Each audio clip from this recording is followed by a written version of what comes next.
warahmatullahi wabarakatuh.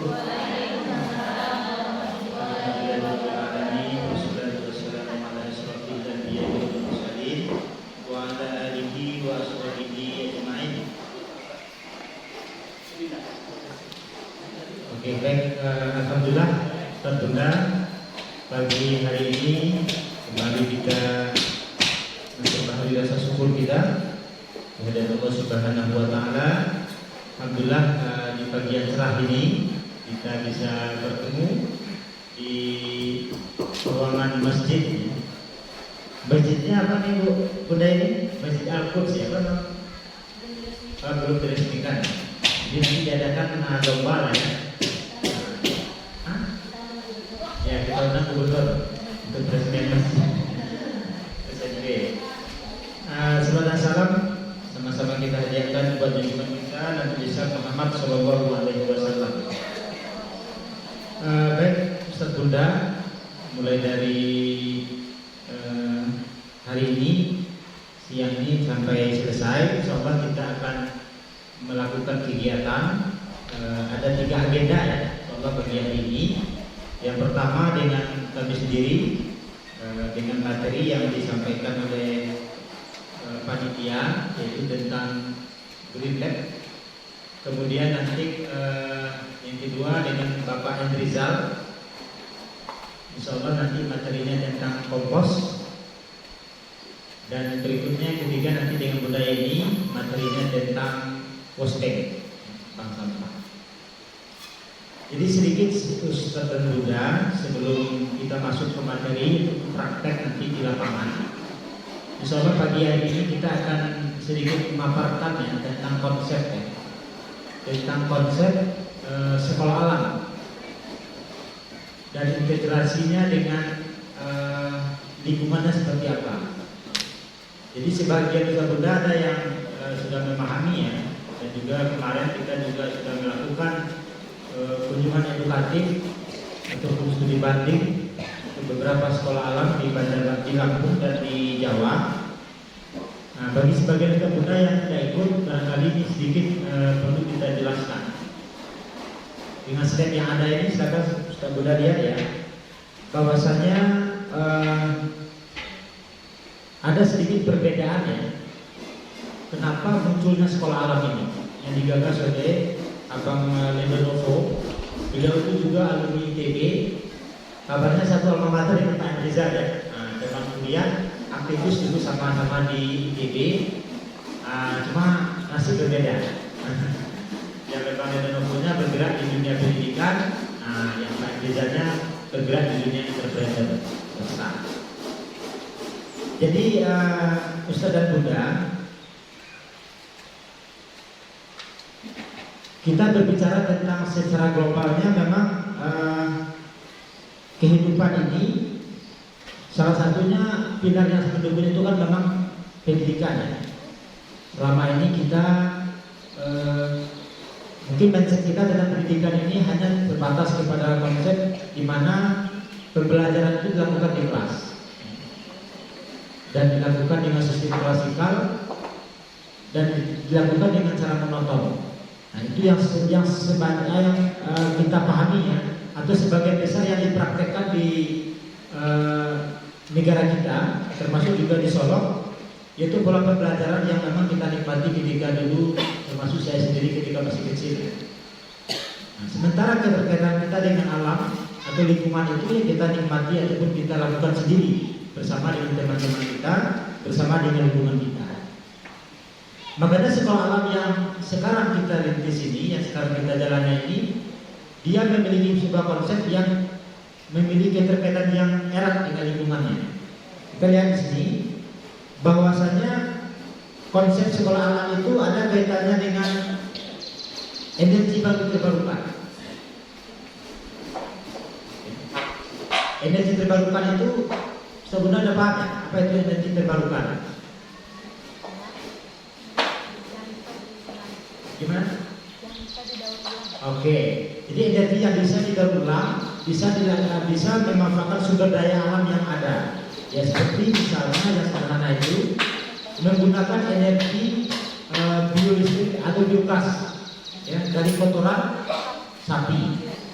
Nah, makanya kita sekolah alam ini arah kita jelas.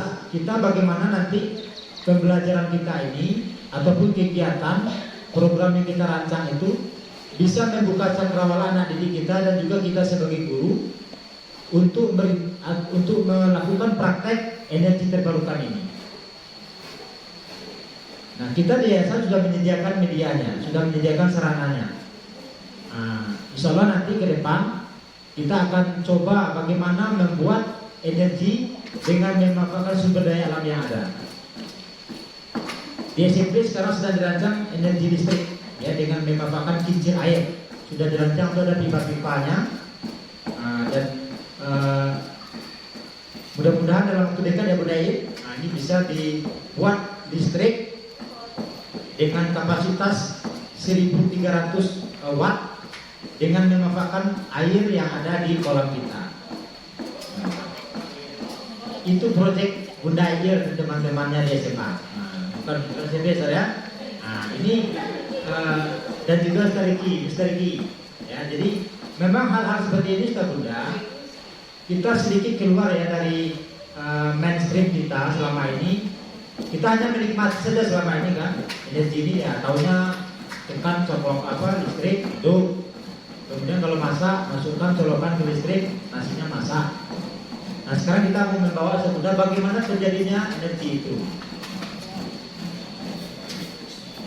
Supaya apa? Supaya ini nanti kalau Ustaz Bundanya sudah mendapatkan pemahaman tentang energi terbarukan, diharapkan nanti ini bisa kita terapkan kepada anak didik kita, ya, di tingkat satu level pendidikan yang Ustaz Bunda lakukan, ya. Kalau untuk SD, untuk TTK, untuk SMP tentu berbeda-beda.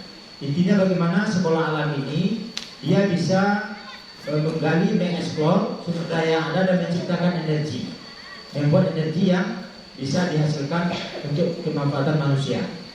Itu baru dari listrik, ya. Belum lagi dari kompos, nanti ada kita rencanakan pembuatan biogas dari kotoran sapi dan kotoran kambing, ya Pak Jajaran. Nanti Pak Jajaran akan memaparkan. Termasuk juga pemanfaatan sampah-sampah tumbuh-tumbuhan, ya, itu juga bisa dijadikan sebuah energi.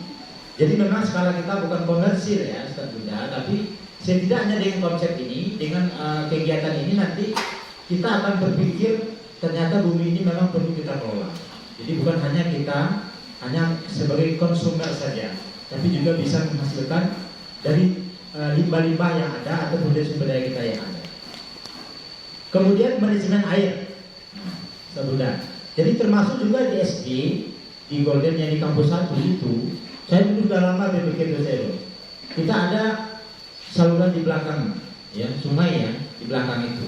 Dulu saya waktu dengan Bunda Rika sudah nawarkan, bisa nggak kita naikkan air ini, kita buat kolam di situ, kolam ikan, atau apalah gitu kan, memanfaatkan air yang ada di belakang itu. Nah, tapi sampai sekarang belum terwujud. Mudah-mudahan Istairul setelah ini akan action dengan teman-teman guru-guru SD supaya bisa memanfaatkan sumber air yang ada di belakang. Termasuk juga Bunda itu sungai sumur bor yang ada di sana kan airnya mengalir terus itu. Nah, belum termanajemen oleh kita, belum termanfaatkan, belum terkelola, menghasilkan sebuah hal yang baru bagi kita. Kita hanya melihat saja becek, kemudian kita melihat air itu belum termanfaatkan dengan baik. Nah, sementara dengan konsep sekolah alam ini harusnya apa saja itu bisa kita lakukan pemberdayaan. Nah, termasuk juga di SMP ini. Jadi salah satu gebrakan dari SMA untuk menjadikan kincir angin, ya, sebagai medianya untuk memanfaatkan air dan menjadi energi listrik, ini sebuah hal yang memang sangat kita dukung, ya. Jadi kita juga sangat mendukung hal-hal yang bisa menggunakan sumber daya alam ini, khususnya air ini bisa kita jadikan sebuah hal yang baru, ya. Termasuk juga pemanfaatan untuk tanaman, ya, menyiram air, ya. Nah, ini perlu kita lakukan. Kemudian manajemen sampah, ya. Ustaz Bunda, kita semua keseharian kita ya dikelilingi oleh sampah, ya. Baik sampah kita di rumah, sampah di sekolah, Nah, kemudian sampah di lingkungan kita masing-masing. Nah, tentu kita ingin sampah ini pernah nggak terpikir oleh kita kemana muaranya? Ya, kita kan manusia ini menghasilkan sampah banyak nih. Ada sampah organik, anorganik, ya, sampah infeksius, ya, sampah berbahaya di rumah sakit itu lebih kompleks lagi karena sampahnya itu sangat banyak jenisnya.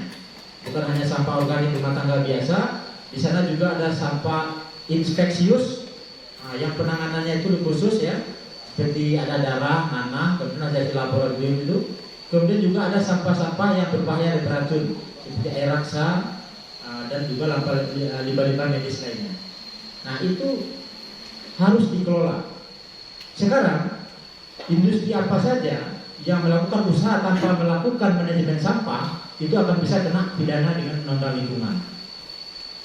Nah, termasuk juga bagaimana rumah sakit walaupun dia kesehatan, kalau dia tidak memiliki sistem pengolahan sampah itu bisa dipidana. Sudah ada kasus di Aceh, direkturnya masuk penjara karena limbah rumah sakit itu menyebar ke masyarakat. Nah, belum terkelola sampah. Nah, kita di sekolah ini sederhana saja, sampah kita rata-rata organik, ya, ada di daunan, ada sampah-sampah dapur rumah tangga.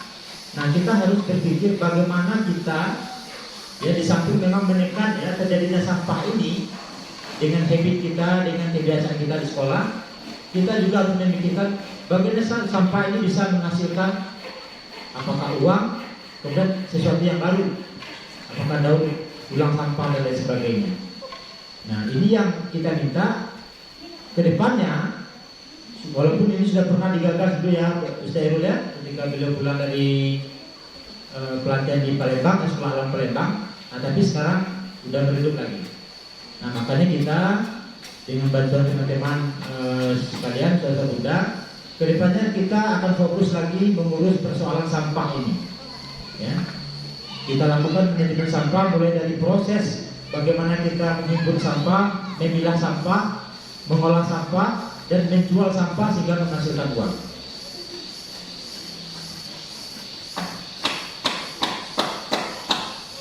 Kemudian food industry, ya. Food industry ini memang kalau di tempat kita makanan-makanan industri, ya, ini tidak terlalu banyak, ya. Jadi yang sifatnya pabrik, ya, yang menghasilkan makanan ini di sekolah kita di Solo ini itu yang ada, ya, pabrik-pabrik roti, ya, saya. Nah, itu sebenarnya kita juga pabrik tahu, ya, hasil-hasil industri itu bisa kita gunakan atau kita kelola atau kita jadikan sebuah masukan bagaimana kedepannya menjadi hal yang baru. Dan termasuk juga industri kesehatan, ya, dari kosmetik, kemudian sabun, sampo dan lain sebagainya. Ini bisa kita kelola ataupun kita pikirkan bagaimana pengelolaan mulai dari sampahnya yang terbuang dan juga pendistribusiannya. Usaha Bunda, kemudian konsep di sini yang nomor 7 ada jalan sepeda, ya, dan public transport, ya. Jadi di beberapa sekolah alam yang ada di Jakarta, termasuk juga sekolah-sekolah yang bagus di luar negeri itu sebenarnya sekarang sudah kembali kepada naturalnya, ya. Jadi tidak lagi memanfaatkan kendaraan bermotor, tapi lebih memaksimalkan penggunaan transportasi yang memang hemat energi dan juga hemat daripada polusi seperti sepeda, ya. Nah, kita di sini belum ada, ya, trek sepeda, Ustaz. Jadi kalau bisa mungkin apakah perlu juga kita buatkan treknya nanti, sehingga memang bisa kita keliling sini, kita bersepeda, ya. Walaupun sebagian sudah ada komunitas-komunitas sepeda yang ada dan transportnya juga di beberapa kota seperti Jakarta sekarang Pak Anies Baswedan itu menggalakkan itu penggunaan transportasi menggunakan sepeda. Nah, jadi kita memang tidak lagi terpaku kepada industri-industri yang memang menimbulkan polusi, ya, yang sangat besar di bumi kita ini. Kemudian ruang terbuka hijau. Ruang terbuka hijau kalau di kampus kita ini seolah sudah terpenuhi, ya, bahkan melebihi ketentuannya itu dari Kementerian PUPR itu minimal 25% dari bangunan yang ada harus ada RTH, ruang terbuka hijau, yang menghasilkan oksigen ya, sehingga memberikan kesegaran terhadap lingkungan. Makanya di SD kita lihat sekarang sudah mulai tumbuh pohonan yang dulu kita tanam, dan sekarang alhamdulillah di sana sudah sejuk. Ya. Walaupun lantainya itu semuanya beton, tapi karena ada di sekelilingnya tumbuh-tumbuhan, tumbuh-tumbuhan pelindung, dan itu memberikan kesegaran. Memang sebenarnya kalau bisa di pagar-pagar kita itu yang di sekeliling SD itu, kalau bisa itu ditanam tumbuh-tumbuhan kayak lichen hiu ya. Ada yang pernah ke rumah masjid Hakim yang di Padang, yang di pinggir laut itu. Nah itu sekarang kan ditanam itu tumbuh-tumbuhan yang merambat di pagar itu kan. Nah itu nama tumbuhannya lichen hiu atau istilahnya janda merana ya. Janda merana. Jadi saya kebetulan sekarang memang udah banyak hafal ya nama-nama bunga itu, nama-nama tumbuhan itu, karena memang kita ingin menerapkan konsep bagaimana sekolah kita memang betul green school lah gitu kan ya. Green school, mau sekolah hijau. Dan Bunda ya, Bunda di sini sedikit baru yang sentuhan yang kita buat, tapi sudah menunjukkan warna. Nah, makanya mudah-mudahan ke depannya dengan kegiatan rutin kita ini nanti di praktek memang kami mengharapkan Bunda itu akan melakukan proses dari awal. Mulai dari membuat tempat tanah itu memasukkan ke polybag. Nah, Ustaz Bunda udah ada yang pernah coba masukkan tanah ke polybag? Ada ya. Nah, cuman tekniknya tahu nggak? Yang memasukkan tanah saja atau prosesnya? Nah ini ternyata juga ada hal-hal yang mesti kita lakukan nanti, makanya di praktek nanti kita praktekkan ya. Termasuk juga setelah tanah itu dimasukkan, kemudian mencari bibit yang akan kita stek, ya bunga yang akan kita stek. Di lingkungan kita ini sudah ada. Nah nanti silakan Ustaz Bunda minimal nanti masing-masing kita itu membuat polybag 10 polybag masing-masing kita. Silakan diambil nanti semua bunga yang ada di sini dan di stek kita kumpulkan di sebuah tempat. Nanti 2 minggu ini kita yang akan merawatnya. 2 minggu lagi nanti sudah silakan lihat hasilnya. Kemudian silakan juga dibawa ke sekolah masing-masing. Yang TK, yang SD, SD. Jadi sekarang kita memang mengajak Ustaz Bunda tidak lagi berpikir konsumtif. Ada juga yang ini, Pak bisa enggak? Tolong balik bunga. Kalau balik bunga itu tidak berlaku diminta ya kan? Kita maunya bagaimana kita sendiri yang merawat bunga itu, yang membibit bunganya kita sendiri, kemudian merawatnya kita, dan yang menikmatinya juga kita. Nah harapannya dengan kegiatan ini nanti Ustaz Bunda juga akan mengajak seluruh siswa kita.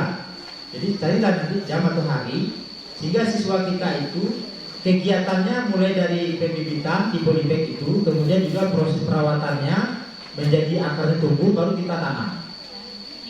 Jadi kedepannya tidak ada lagi yayasan akan belikan bunga, tapi kita hanya mencarikan indukan bunga untuk kita stek, dan Ustaz Bunda lah sebagai fasilitatornya, sehingga nanti anak-anak kita yang kita berdayakan dan kita didik sehingga dia berpikirnya memang bagaimana lingkungan ini dihijaukan dan kita menikmati dari oksigen yang tumbuh dari tumbuhan kita tadi. Nah, yang ke-9 memang arsitektur hijau, ya. Dan konsep bangunan kita ke depan memang tidak lagi mengandalkan arsitektur modern yang penuh dengan energi yang hanya menghabiskan uang saja, ya. Ada pakai AC, kemudian listriknya besar, tidak ada ventilasi, kemudian penerangan juga seperti itu. Ini kan sebenarnya ini kita terjajah ya, secara konsep ekonomi. Kalau kita mengikuti pola kekuatan gedung ataupun rumah yang tidak green house ini, kita terjajah. Kenapa? Nanti kita harus beli AC, kita harus beli lampu di siang hari, energi semuanya dinikmati oleh orang-orang kapitalis. Nah makanya dengan konsep ini kita ingin menjadi orang yang mandiri, ya, sekolah mandiri, di mana kita siang itu tidak perlu hidup lampu, tidak perlu pakai AC, tidak perlu pakai kipas angin. Nanti energi dia ini yang akan kita rintis. Kita memanfaatkan energi yang ada ini dengan rancangan bangunan kita, rancangan kelas kita, rancangan ruangan kerja kita yang konsepnya green, konsepnya hijau, memanfaatkan energi alam saja. Kecuali di tempat-tempat tertentu yang memang butuh energi itu, seperti di ruangan server AC. Nah, itu kan memang karena panas tinggi dari komputer, itu memang harus pakai AC. Tapi kalau di ruangan yang lain, itu kita utamakan dulu memanfaatkan alam saja sebagai AC-nya. Makanya yang di sini kan tidak ada lagi keluhan yang panas ya saya. Nah, di kelasnya karena memang ada anginnya berembus semuanya masuk dari depan keluar ke belakang, kemudian juga ada pepohonan yang sudah kita rintis. Nah, seperti itu Bunda, makanya kita ke depannya harus menunjukkan jati diri kita sebagai sekolah alam. Ya, kita harus menunjukkan jati diri kita sebagai alam, makanya konsepnya harus dipahami oleh kita semua. Mulai dari bagaimana kita menciptakan benih, membibit, merawat, dan tumbuh dan kita nikmati hasilnya. Nah, termasuk juga hal-hal yang saya sampaikan tadi, karena inilah sebenarnya jati diri sekolah alam. Ya. Inilah jati diri sekolah alam. Bagaimana kita keterikatan kita dengan lingkungan dan kita langsung sebagai khalifatul fil ard, sebagai pengelolanya, bukan hanya sebagai penikmat. Ya. Kalau istilah kini di sosmed itu bukan hanya follower. Nah, ini kan follower aja nih. Apa? Ya, di medsos kita hanya follower aja. Menikmati aja, beli online, semuanya kita beli. Nah, bagaimana kita berpikir bagaimana kita yang jual di sana, kita nikmatin hasilnya. Nah, harapannya Ustaz Bunda, dengan pengelolaan sumber daya kita yang ada di sekolah ini, ya seperti tadi mulai dari sampah, pengelolaan air, energi, kompos dan lain sebagainya, kita akan juga menikmati dari aspek bisnisnya, aspek ekonomisnya. Makanya sejak hari Selasa kemarin, kita di yayasan sudah membentuk ya sebuah unit baru yayasan, yaitu unit agrobisnis. Ya, jadi sekarang kan yayasan ada unit sekolah ya, TK, SD, SMP, SMA. Kemudian juga ada beberapa usaha pendukungnya, seperti juga ada catering, bangunan dan sebagainya. Dan kita ingin ke depannya, di samping Ustaz Bunda juga sebagai kaitannya nanti bersinergi dengan kita di unit ini, juga bisa keterlibatan pembelajaran. Makanya kita buat unit agrobisnis yang dalam hal ini sebagai kepala unitnya adalah Pak Hendrizal. Ya. Jadi Pak Hendrizal yang kami minta sebagai kepala unit agrobisnis yang akan mengelola ini semua menjadi aspek bisnisnya. Kalau Ustaz Bunda kan kami minta hanya untuk pembelajaran. Nah, tapi kayak sampah misalnya, silakan dimobilisasi sampah-sampah yang ada, mulai dari yang kita jalankan, kemudian nanti MMP-nya Pak M. Nah, MMP-nya Pak M nanti beli ke Ustaz Bunda, Pak M lah yang nanti mengelolanya, penjualan dan dijual lagi ke yang lebih besar misalnya. Nah, termasuk juga kompos, kalau Ustaz Bunda nanti bisa masuk kompos, Pak M juga akan beli. Nanti beliau akan memasarkan itu bagian dari produk dari yayasan kita. Kita akan buat brandnya nanti, ada kayak hasil bumi ya, bentuk organik ya Pak ya. Nanti kita pakai label.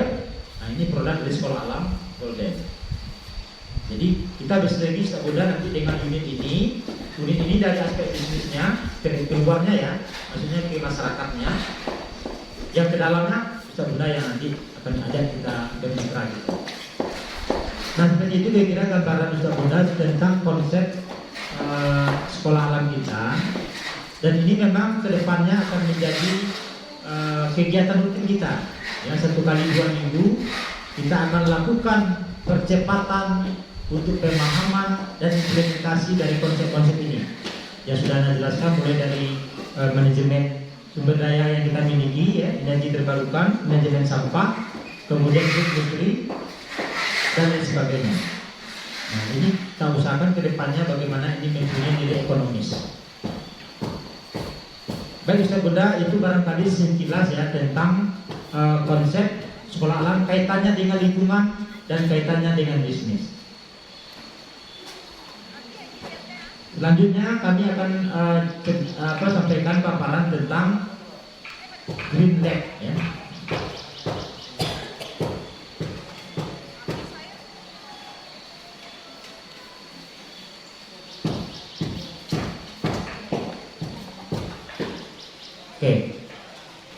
Ini materi tentang Green Lab ya.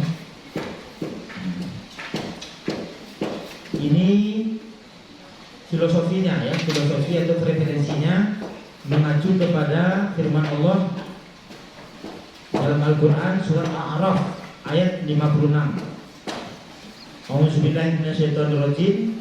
Wala tufsidu fil ardi ba'da islahiha wad'uhu khaufan wa tama'an inna rahmatullahi qaribun minal muhsinin.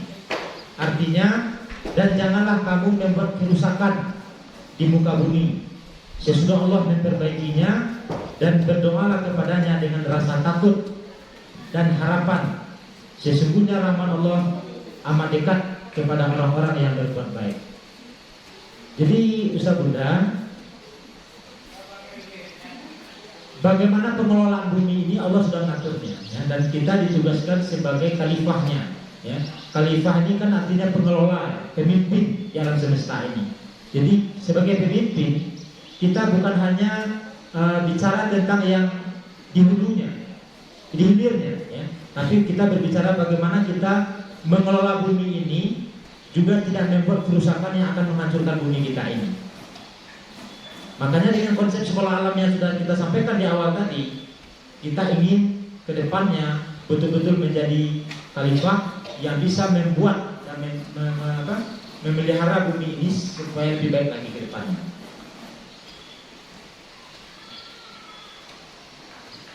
Nah, ini Green Lab merupakan salah satu media pembelajaran ya untuk siswa untuk lebih dekat dengan alam. Green Lab mengusung konsep menanam secara organik dan meneliti secara ilmiah dari proses awal penanaman, pemeliharaan sampai panen. Jadi tidak panen saja Ustaz. Dulu kita sudah coba ya Ustaz. Ustaz, Pak dulu panen Pak. Katanya panen sudah kan. Tapi coba Pak dulu anak benih, dulu kasih manyang Ustaz. Itu yang kita lakukan ke depan. Ada mulai. Jadi sudah mulai. Ya, sekarang kita harapkan memang kepala sekolah dan guru-guru kita di sini bicaranya mulai dari proses awal ya. Jadi karena selama ini memang kami lihat kesibukan Ustaz Bunda termasuk juga di SMP sangat banyak, dan tak mungkin lah kepala sekolah juga yang langsung memimpin ini. Makanya mudah-mudahan dengan tim ini Ustaz ya, nanti kita sharing kita untuk percepatannya ya, percepatan aplikasi ataupun implementasi dari Green Lab ini. Jadi konsepnya adalah mulai dari proses awal ya. Proses awal itu mulai dari tanahnya juga harus kita pelajari ilmunya, bagaimana tanah yang baik itu. Jadi tanah itu tanah cadas kan, di tanah itu rumah kayak gitu ya. Nah, itu contohnya ya. Jadi semuanya kita memang harus mempelajari proses awal itu juga ada ilmunya. Nah, ini yang kita harapkan dari materi Green Lab ini. Nah, ini SOP-nya atau safety prosedurnya Bunda. Ya. Jadi ini juga nanti bisa diterapkan ke anak-anak kita ya. Jadi sebelum kita bekerja, sama kayak di rumah sakit sekarang ya, di masa COVID ini, itu saya sudah instruksikan tuh kepada perawat juga kan, jangan bunuh diri. Ya, jangan bunuh diri dengan melayani pasien tanpa APD, alat pelindung diri. Ya. Jadi sebelum kita bekerja sebagai petugas, itu wajib kita lindungi diri kita tuh. Nah begitu juga apapun kegiatan Ustaz Bunda, idealnya pastikan dulu safety prosedur. Contoh kegiatan kemarin yang ada kasus di SMP mana di Jawa yang viral di televisi, banyak yang hanyut anak ketika susur sungai, anak SMP negeri ya, kalau nggak salah waktu itu, karena dia tidak menerapkan safety prosedur. Dan itu heboh akhirnya kan, juga ada ditangkap gurunya, guru olahraganya ditangkap, kemudian kepala sekolahnya juga dipidana karena ada yang meninggal siswanya tidak menerapkan safety prosedur. Jadi Ustaz Bunda, sebelum apapun kegiatan yang kita rencanakan, termasuk juga hiking, camping, ya, apalagi berenang, itu pastikan dulu ada safety prosedur. Aku anak-anak disuruh berenang, aduh nak pandai berenang las, dia kayak batu kan, banyak masuk. Nah, ini yang penting nih, jadi tak bisa semangat aja Ustaz Bunda. Termasuk juga pergi hiking itu, pergi mendaki itu, wajib tuh safety prosedur itu. Mungkin sebelumnya kita lakukan dulu survei awal, misalnya saya seperti kita lakukan kan survei awal dulu, lihat medannya dulu. Gurunya harus ikut dulu. Ini camping, jangan langsung muridnya kita lakukan camping, tapi gurunya dulu camping di situ. Kemudian juga kita pelajari kondisinya, alatnya seperti apa, di situ binatang buahnya seperti apa, sehingga sebelum berangkat itu kita sudah siapkan pelindung kita. Nah, dalam Greenland juga ada seperti itu sebenarnya. Inilah safety prosedur kita, harus ada sarung tangan. Ada sarung tangan sebenarnya. Ada ya, kemarin udah di share ya di grup.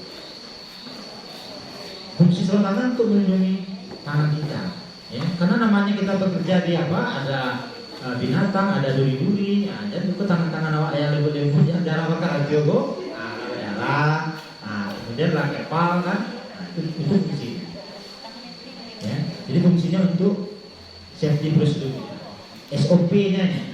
Kemudian topi, ya, topi atau caping silakan. Ini gunanya aja untuk melindungi kita supaya dengan wajah-wajah cantik bunda ini atau wajah gagah-gagah dari saya ini jangan tambah pulang di situ kan. Nah, ibu di rumah leran aku nggak berubah sih kok ini kan. Karena matahari yang membuat wajah kita rusak atau hal-hal lain lah yang membuat kita memang terlindungi wajah kita dari sinar matahari. Ini fungsinya. Kemudian celemek, ya, pakaian orang dewasa yang sudah tidak terpakai itu anak-anak ya. Jadi ini kan gunanya untuk melindungi baju ayah itu ya. Nah, itu baju ayah itu fungsinya juga sebagai simbol bagi anak. Hanya bakal aja pakai baju ayah, melindungi bajunya yang bersih di dalam. Kalau kita di dapur pakai celemek ya. Kemudian karyawan di resto, di kafe itu kan rata pakai celemek juga. Nah, ini kita juga pakai celemek, pakai baju kerja kita. Dan baju rayu itu kemari, ya kan anak pakai baju rayu kan, atau baju pibarale. Nah, ya, termasuk juga jilbab, jangan jilbab yang apa? Yang jilbab alun pernah dipakai kan, ada dipakai untuk radio bisa kan, nah, itu misalnya. Apa Zat? Nah, kemudian sepatu bot, ya sepatu bot ini ya atau sepatu kerja. Dan sepatu paibarale atau pesta yang dibawa untuk menanam ekor di karena itu ada lanyah kan. Nah, jadi fungsinya untuk menjadi sepatu. Jadi betul-betul ideal sepatu bot. Saya juga ada sepatu bot. Tujuannya juga banyak, kadang-kadang kita tidak tahu lah ya, ada binatang. Nah, kalau sepatu bot kan dia sampai betul-betul terlindungi. Jadi itu sebenarnya bukan apa-apa. Kalau kita sudah terbiasa berpikirnya itu safety prosedur, itu pasti kita akan enjoy. Dan orang juga lihat kita nih bagus nih. Nah, orang ini kan, jadi cara berpikirnya betul-betul dia sebelum bertindak dia ada safety dulu, ada SOP dulu dia yang dia penuhi. Jadi ini udah ada semua ya. Jadi dari yang kita untuk kemarin untuk guntingnya adalah sudah gunting atau pisau. Ya, yang ideal itu adalah gunting tanaman. Dia ada khusus gunting tanaman itu. Makanya enak ya, bukan gunting rambut ya, atau gunting kain, gunting kertas itu bisa juga, tapi risikonya rusak guntingnya. Idealnya memang gunting tanaman. Nah, ini kan kewajiban ya, ini untuk siswa kita lah. Selesai pemakaian alat-alat Greenland dibersihkan. Jadi kedepannya sudah kalau bisa capsek ya, itu capsek, tolong disiapkan peralatan wajib dari Greenland ini seperti sangkul, ada sekolah ini belum ada kan? Ada sangkul. Selama ini mungkin naruh di tukang baru, ini ke tukang atau nanti ada enggak, kapak ada enggak. Nah, hal-hal kayak gini kita sediakan di sekolah saat depannya. Jadi kalau tidak ada, tolong dianggarkan peralatan yang berkaitan dengan kebutuhan Greenland kita di sekolah. Termasuk juga mungkin caping ya, mungkin juga nanti. Itu bagian dari proses pembelajaran kita pembelajaran jalan. Tapi setelah itu tolong diminta kepada bundanya agar manajemen lagi ya, mengembalikan, membersihkan, dan juga kalau rusak ya harus diganti gitu kan. Nah, ini konsekuensi nanti yang harus dibuat di kelas ya. Ini bagi bunda yang akan menerapkannya nanti di kelas masing-masing bisa dibuat regulasi ataupun aturan kepada siswa kita. penggunaan green lab nanti yang milik sekolah. Ya. Untuk tahap awal ini mungkin bisa aja dulu anak-anak itu disuruh sendiri yang bawa. Tapi ke depannya kalau bisa sekolah ada menyediakan peralatan ini. Terus sekolah alam, bangku ada dulu. Iya ada dulu, itu selalu ya. Terus sekolah alam kan. Jadi ini ke depannya perlu kita sediakan.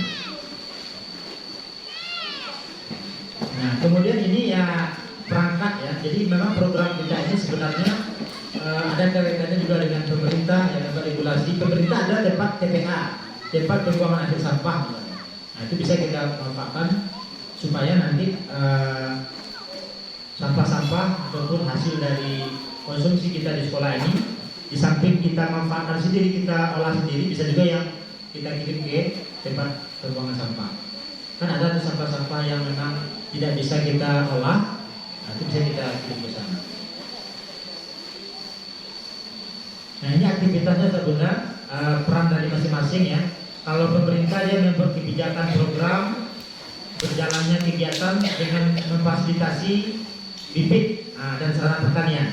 Jadi sebenarnya kemarin Bunda ini juga udah hubungi orangnya ya dari DLH ya saya. Nah, DLH itu ada peluang kita sebenarnya untuk meminta bibit, ya, meminta bibit, kemudian juga meminta kepada mereka untuk edukasi kepada kita bagaimana cara mengelola sampah. Jadi kita manfaatkanlah Bunda khusus kepada Kepsek nih sama tim leader, tolong berpikirnya bagaimana kita melihat dinas-dinas pemerintah ini yang bisa kita ajak kerjasama. Ya, seperti DLH bisa kita ajak, dinas pertanian, dinas perikanan, ya, apalagi dinas pemadam kebakaran, ya. Misalnya ada ular kan kita takut kan, kita hubungi dia. Ajarkan kepada kita cara menangkap ular. Jangan hanya ular kita ribut, kemudian kita panggil petugas pemadam untuk mengusir ular. Nah, setelah kita pergi, dia pergi, ularnya datang lagi. Nah, kalau bisa kita semua juga bisa menangani ular ini. Kemarin saya menelpon saya, Pak ada ular banyak di bawah. Terus semua pasnya dari sana enggak, kan? Dia tak lapor aja katanya. Nah, padahal kalau saya bisa kan, tinggal ditangkap aja dari ular itu. Kayak di televisi itu kan. Ternyata Ustaz Bunda, saya punya staff, ada satu namanya Tony, itu namanya dia pintar untuk menjinakkan ular. Kayak di TV itu apa namanya? Nah, anjing itu. Ternyata ular itu katanya ular itu Pak dia tidak bisa melihat, dia hanya mengandalkan instingnya, nalurinya untuk mencari sesuatu. Termasuk juga kalau kita cemas, kita takut, itu makin dikejarnya. Makanya harus penuh ketenangan. Nah ini pun kita belum tahu. Nah kalau bisa Bunda ajak tim dinas pemadam itu mengajarkan cara menjinakkan ular atau cara menangkap ular. Jadi guru sekolah alam ini pandai menangkap ular.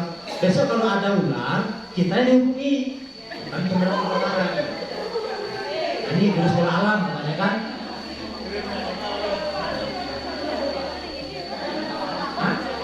Atau anak SMA ya. Jadi ini contohnya yang kita menggunakan dinas-dinas milik pemerintah sebagai sarana kerjasama kita. Ya. Jadi sangat terbuka peluang-peluang itu. Dan kami melihat yang jangka pendek ini itu bisa kebakaran, dinas perikanan, DLH, kemudian pertanian, itu bisa kita ajak kerjasama untuk mengelola ataupun hal-hal baru di kita. Dinas pendidikan apa perannya di sini? Menjadi perantara dan penerus informasi dari pemerintah ke satuan pendidikan. Nah, kalau dia pendidikan kita ini ya saat sekarang mindsetnya belum sama ya dengan kita. Nah ini caranya letteran aja, ya aturan aja, kemudian laporan aja dibicarkan. Nah, mudah-mudahan kedepannya dengan kita sering ya intent ke mereka juga dapat informasi bagaimana sebenarnya konsep sekolah kita ini. Kemudian sekolah, nah ini kita sendiri. Bagaimana kita mengimplementasikan kebijakan dari pemerintah sebagai salah satu media pembelajaran siswa. Merdeka Belajar ya saya. Fasilitator ini Bunda ini bertanggung jawab atas semua kegiatan dan keselamatan siswa saat praktikum di dalam Green Lab. Makanya kunci dari safety prosedur tadi, fasilitator yang menjamin keselamatan tadi dengan memakai APD tadi. Pastikan anak-anak kita semua punya APD dulu, baru dia diizinkan untuk kegiatan. Kalau tidak boleh ikut. Ini untuk menanamkan disiplin dan cara berpikir. Ya, tapi kalau kita toleransi, kita biarkan cara berpikirnya tidak akan ada seperti prosedur. Kemudian asisten, nih kalau kita punya asisten dan siswa serta orang tua. Jadi peran orang tua mendukung kegiatan kita. Ya. Biasanya kalau orang tua kalau lagi umumkan di sekolah, nah itu kalau kamu dulu ya pernah diumumkan beli caping, panu pasal itu. Panu pasal kalau ke pasal tadi bentuk dia orang malih dari golden ya Pak. Itu anak golden banyak orang tuanya membeli caping. Nah, jadi soalnya orang tua kita ini selama ini ya cukup mendukung lah kalau kita meminta agar siapa. Nah ini alat grillernya. Nah ini kan nanti juga dijelaskan sebenarnya apa guna cangkul juga ya. Nah ini untuk anak-anak nih. Nama cangkul, kegunaan cangkul digunakan untuk menggali, membersihkan tanah dari lumpur ataupun untuk meratakan tanah. Kemudian ada garpu tanah. Nah, garpu ya yang tiga yang dari kalau udah tahu nanti saya ada satu saya ya, ada garpunya kecil, ada juga yang besar. Kemudian skop, ya. Skop yang dipakai tukang tuh, kita yang gadangnya, ada titiknya. Ya, nanti ini mungkin capsek kan nanti yang menyediakan sama leader ya, untuk menyiapkan di kegiatan berikutnya. Nah, ini gunting tanaman, khusus dia guntingnya, bukan gunting rambut ya, bukan gunting kertas. Nah, ini hand sprayer ya, untuk semprot. Nah, ini nanti bunga itu kan perlu kita semprot, perlu kita rawat. Kita aja yang setiap hari kita pakai kan perlu perawatan juga. Ada juga yang mandi dia pakai sabun, pakai lulur ya kayak bunda ini kan sekali lulur ada di salon mana itu. Nah itu menjaga itu supaya makin fresh dan juga semakin bagus penampilannya. Nah tanaman juga seperti itu, perlu dirawat, perlu di maintenance, perlu di salon. Salah satunya ini pakai hand sprayer ya. Tapi hand sprayer kita bahan-bahannya nanti bahan-bahan organik. Kita tidak memakai bahan-bahan yang pestisida yang kimia. Ya. Kita pakai bahan-bahan organik. Nah ini kegiatan berkebunnya, minyakkan lahan dulu. Siapkan lahan, tidak langsung tanam langsung udah ya. Tadi tanahnya dulu, gembur tidak tanahnya. Kalau digembur, gemburan dulu. Nah, kalau kerikil jangan ditanam di situ bunga. Kalau kerikil tidak mau. Ya, karena banyak batuan sana atau pasir. Jadi tanahnya pastikan tanahnya udah humus dulu. Nah, kemudian baru kita tanam benih.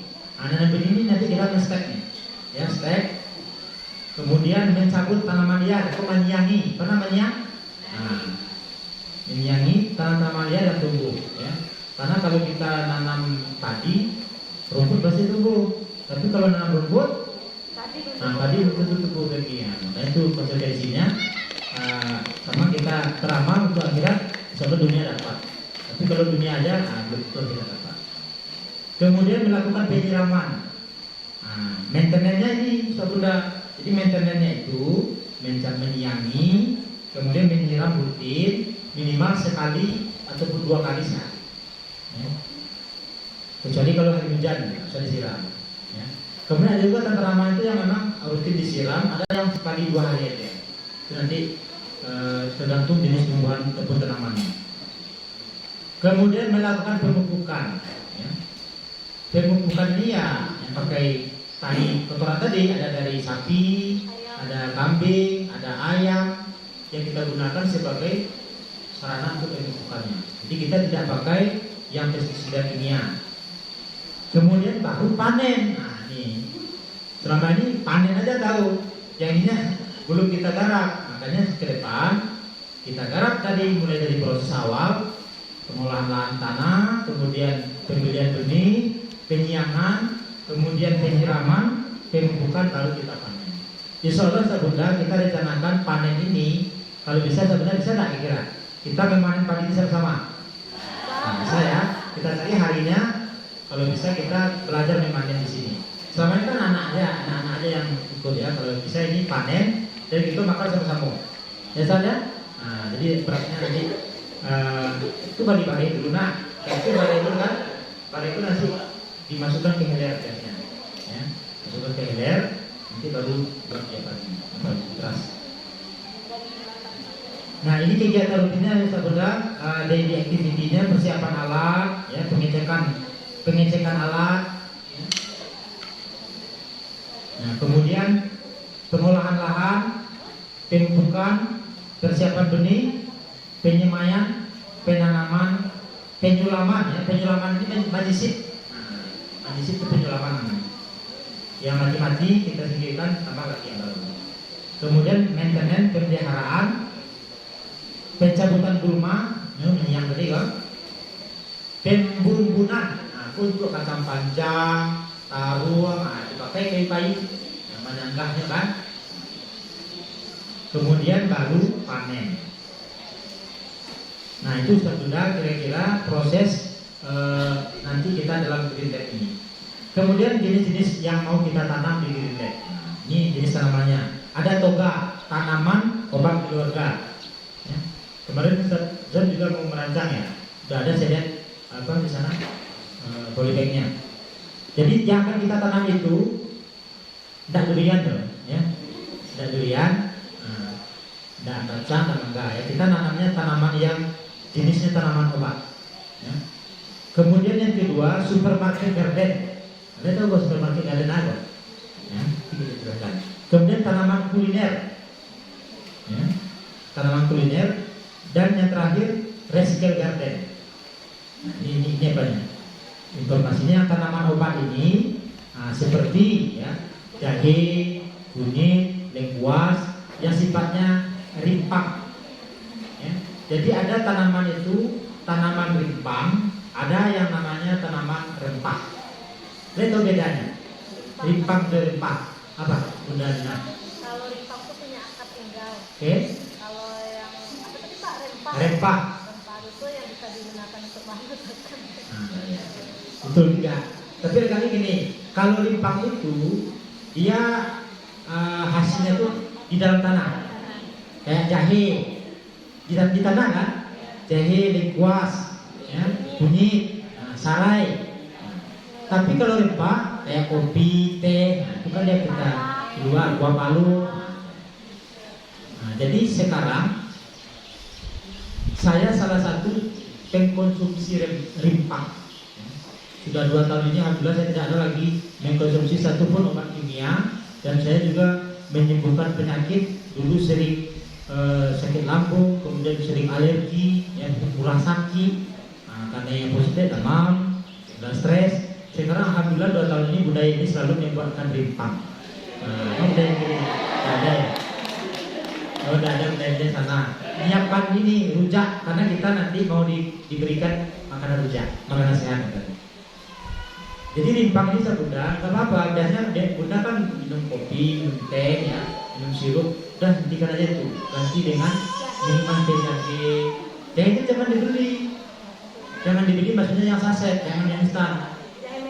Ya, dibeli saja yang hasilnya di pasar. Itu 3 aja cukup, tuh 3 serangkai. Jahe, kunyit, serai. Nah, setelah itu direbus, kemudian digeprek, ya, direbus, kemudian ditambahkan dengan gula atau gula aren.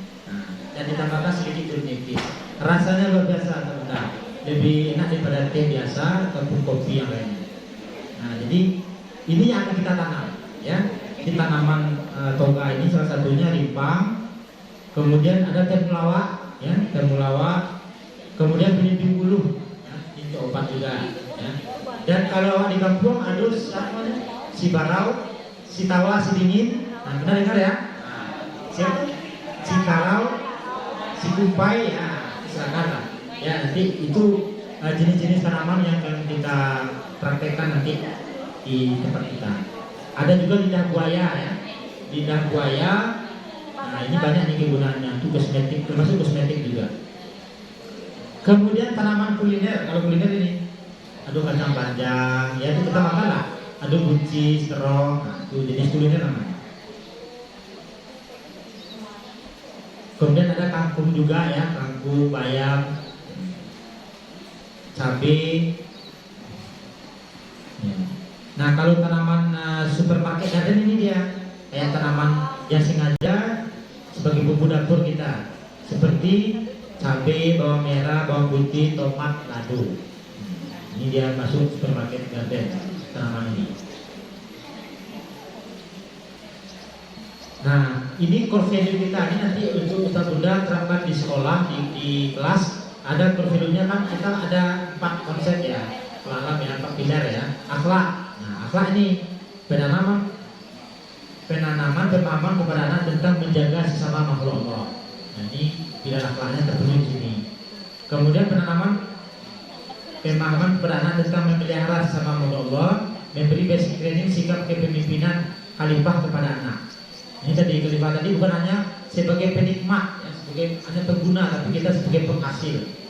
Ini konsep ini yang perlu kita tanamkan ke anak diri kita. Kemudian membangun rasa cinta terhadap alam yang telah diciptakan oleh Tuhan alam semesta, Allah Subhanahu wa taala. Kemudian bisnis, ya, penanaman nilai entrepreneur, itu tadi. Jadi anak itu harus diberikan pemikiran bagaimana ini ada nilai bisnisnya, ada ekonomisnya di sana. Kemudian sikap manajemen, ya, manajemennya bagaimana mengelola dari awal, ya, sampai dia menghasilkan uang. Kemudian penanaman sikap kreatif dan inovasi, ya. Apa jadi inovasi ini kan tergantung anak dadnya. Sama kayak pemandangan kan, pemandangan itu kalau kita menonton selama ini kan pemandangan gambarnya gunung, gua, jalan, sawah gitu kan. Padahal tahu juga pemandangan, ya kan. Kemudian langit juga pemandangan. Jadi inovasi ini memang tergantung masing-masing anak. Dengan bahan yang sama itu bisa menghasilkan produk yang berbeda. Dari kacang panjang misalnya, itu ada boleh kacang panjang, ada macam-macam lah gitu kan. Kemudian penanaman sikap, ya, ini untuk bisnisnya. Untuk pilar leadershipnya penanaman sikap percaya diri, ya, itu penanaman jadi harus percaya diri dia. Buku bukan hanya penikmat tapi kita harus penghasil. Ada percaya diri dia. Jadi walaupun dia pakai caping, pakai baju kerja, tapi dia punya banyak, gitu kan? Harus percaya diri kayak gitu dia. Kemudian penanaman sikap keberanian mengambil risiko. Risiko apapun pasti ada risiko ya, tentunya ya. Nah, ini perlu kita tanamkan. Kadang risikonya gini, sudah tanam ternyata tidak tumbuh, ya kan? Atau tidak sebesar punya teman. Itu risiko yang akan dihadapi nanti, dan itu perlu kita jelaskan. Hidup ini penuh risiko dan tidak semuanya sesuai dengan keinginan kita. Kemudian penanaman sikap organisatoris. Nah, ini di dalam kelompok lah nanti diajarkan. Kemudian ikut menjaga, merawat, mengelola dan melestarikan alam. Ini untuk leadershipnya. Kemudian dengan pilar logika sainsnya ini menumbuhkan sikap berpikir kritis. Ya, bahan buahnya kamu menjadi berikutnya. Timbul sikap kritisnya. Makanya ada oksidnya itu kan, ya usia berapa tingginya, itu udahlah tahu semuanya itu. Kemudian menimbulkan rasa ingin tahu terhadap kondisi lingkungan alam. Ini aspek pilar logikanya. Menyadari pentingnya peran alam dalam kehidupan sehari-hari, dapat memberikan pengetahuan tentang teknologi dan dampak serta hubungannya dengan kehidupan manusia sehari-hari. Kemudian memberikan pengetahuan kepada anak tentang perkembangan tanaman. Ini pilar logikanya. Ya, jadi semua pilar tadi yang kita miliki di sekolah alam terpenuhi dengan pembelajaran Greenland ini. Nah, ini sepeda ini untuk tingkat TK ya, beda-beda ya. Kalau tingkat TK contohnya daun aja, atau mengenal bagian tanaman, jenis tanaman. Kalau Inggrisnya nanti dibuat IPS-nya juga, bahasanya juga. Nah, ini saya jelaskan umum aja. Ini untuk tingkat SD, TK. Untuk tingkat SD lebih tinggi lagi, melakukan penanaman, melakukan pengamatan, ya. Lalu pelajaran IPS-nya mengetahui daerah persebaran tanaman. Lalu bahasanya menyebutkan manfaat tanaman obat, kuliner, tanaman supermarket. Kalau dari sisi agamanya meningkatkan rasa syukur atas ciptaan Allah. Matematikanya mengukur tinggi tanaman, membuat grafik pertumbuhan tanaman. Dari segi artnya membuat papan nama tanaman, obat, kuliner dan supermarket. Nah, ini seperti itu. Ya, untuk SD. Nah, kalau untuk SMP lebih lagi, mengidentifikasi morfologi lagi, tanaman secara teliti. IPS-nya mengidentifikasi dampak sosial dari toga itu kan. Nah, di semua pembelajaran yang disebut itu terpenuhi. Nah, ini untuk anak TK lah ya, yang mewarnai. Baik, sebenarnya barangkali itu ya untuk pemaparan singkat tentang konsep sekolah alam dan materi Greenland. Insya Allah setelah ini kita akan praktek. Jadi yang pertama adalah kita menyiapkan dulu media tempat kita meletakkan. Ya, pembenihan itu rencananya kan selama ini kan di belakang ini saya di belakang SMP, tapi kayaknya sempit di situ. Jadi kalau bisa kita pakai aja dulu yang rencana ruangan yayasan di atas. Yang di atas itu kan cukup lebar, kosong. Jadi kita pasang lagi wereknya, kita perbaiki apa namanya yang hitam itu warnet, paranet ya, paranet kita pasang dulu. Paranet itu fungsinya sebetulnya itu adalah untuk melindungi tanaman yang akan kita tanam di polybag itu dari sinar langsung matahari ya, dan hujan yang deras. Kenapa? Kalau kita nanam langsung ke tanah benih itu tingkat kematiannya itu tinggi, ya. Tingkat hidupnya hanya sekitar 30%. Kalau kita langsung benih itu kita tanam langsung ke tanah. Tapi kalau kita tanam melalui media, katakanlah polybag itu, dan kita kasih paranet, itu tingkat hidupnya itu 95%. Jadi kalau dengan waktu yang sama, misalnya 15 hari di tanah biasa, 15 hari di polybag, itu akan lebih tinggi cepatnya di polybag. Tingkat kehidupannya juga lebih tinggi. Makanya kita pindahkan dulu tanaman ini ke polybag dulu. Kemudian kita lindungi dari paranet. Dengan paranet dari sinar langsung matahari dan hujan. Termasuk juga melakukan penyiraman. Penyiraman rutin itu adalah 2 kali 1 hari, kecuali hari hujan. Ya. Jadi 2 kali sehari memang dirawat dulu sampai 2 minggu. Baru nanti tanaman yang di polybag ini kita pindahkan ke tanah yang sudah kita siapkan. Oke sebenarnya di kegiatan kita hari ini hanya pertama kita membenahi dulu sarana tempat kita akan membangun bibit, kemudian mengumpulkan polybag yang ada dan langsung diisi dengan tanah. Cara pengisiannya sebetulnya polybag ini ukurannya kecil ya. Jadi masukkan tanah itu, tanah yang sudah tersedia dekat ruang yayasan itu, masukkan ke dalam polybag sampai penuh, kemudian ditekan. Ya, ditekan dulu, supaya padat tanahnya. Setelah itu baru kita tancapkan benih steknya.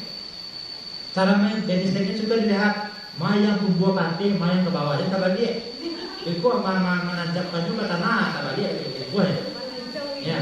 Nah, terus diperhatikan arah daunnya sebentar. Jadi nanti ada yang ngambil bunga itu silakan ambil bunga di sini semuanya untuk di stek. Tapi tolong perhatikan, ya. Kemudian cara mengambil bunga juga kita potong daunnya agak beruncing, ya, dan lurus beruncing. Kemudian dibersihkan daun-daun di atasnya. Kalau ada bunga dibuang bunganya supaya tumbuhnya lebih cepat. Tapi kalau ada bunga daun itu kan lambat ya. Nah seperti itu kira-kira praktek kita nanti. Setelah itu, setelah ditancapkan, ditekan juga dikit supaya dia kuat. Nah, jadi dia betul-betul akarnya akan menyebar. Nah setelah itu baru kita siram 2 kali sehari. Tidak perlu dipupuk. Nanti pupukannya pas di tanah aja. Itu yang kita lakukan sekarang. Nanti setelah 2 minggu silakan Sabanda bawa itu ke tempat masing-masing atau di mana lokasi yang untuk ditambah tanaman kita. Jadi kedepannya memang kita tidak lagi menggunakan tukang taman. Nah, jadi kita lah sebagai khalifahnya. Kenapa? Niat saja sebenarnya. Jadi sebenarnya ketika menanam itu benar-benar tumbuh, kemudian menghasilkan oksigen, udah investasi akhirat. Ya, saya juga selama ini saya niatnya begitu aja. Mudah-mudahan ini tumbuh, nanti oksigen dinikmati semua orang. Saya dapat pahala. Nah, itu yang kita lakukan. Karena memang bisa seperti itu juga. Ya, suruh menanam pohon walaupun besok hari mau kiamat, tetap disuruh menanam pohon. Jadi sekarang karena kita agendanya Green Lab, kita menanam tanaman tadi. Tapi kedepannya tidak tertutup kemungkinan Ustaz Bunda akan menanam pohon-pohon pelindung lagi. Ya, jadi silakan suruh anak-anaknya cari pohon pelindung, nanti kita tanam, kita sedekah pohon. Dan itu juga kita bisa lakukan di tempat kita nanti praktek. Katakanlah kita live in misalnya di mana, di daerah sebuah masjid, kita lihat belum ada pohon pelindung, nanti kita sumbangannya sumbangan pohon. Nah, kita adakan gerakan di masyarakat Ini gerakan sekolah alam untuk menanam pohon. Karena itu lebih memperkuat image kita, memperkuat brand kita sebagai sekolah alam kalau kita menanam pohon. Ya. Jadi itu benar-benar sebagai agenda pemaparan materi pada siang hari ini. Setelah ini apakah langsung Ustaz? Panjang dulu ya, nah, supaya sekaligus nanti karena setelah praktek di sana, kalau kubah-kubah, kumuh-kumuh, nah itu masuk ke kemarin tidak sih dulu. Nah, jadi kalau bisa dari sana kita langsung ke kompos lagi. Nah, baru nanti tinggal mulai di postek. Baik, terima kasih Ustaz Bunda atas perhatian dan kerjasama kita semua. Mudah-mudahan apa yang kita lakukan bernilai ibadah, dan insya Allah akan bernilai ibadah kalau niat kita mau kita luruskan, dan mudah-mudahan kedepannya kita lebih baik lagi. Sekolah kita ini makin kuat brandnya sebagai sekolah alam, dan kita juga akan berikan kontribusi kepada lingkungan dan masyarakat kita ke depannya. Wallahu a'lam bishawab. Assalamualaikum warahmatullahi wabarakatuh.